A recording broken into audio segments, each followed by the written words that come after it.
সবাইকে জয় যিশু, মহান ঈশ্বরকে ধন্যবাদ।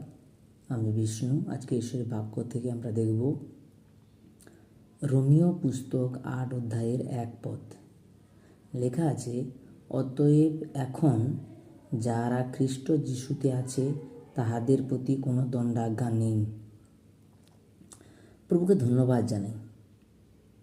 এখানে বলতে চাইছে, আমরা যদি প্রভুতে রয়েছি তাহলে আমাদের কোনো আর দণ্ড নেই।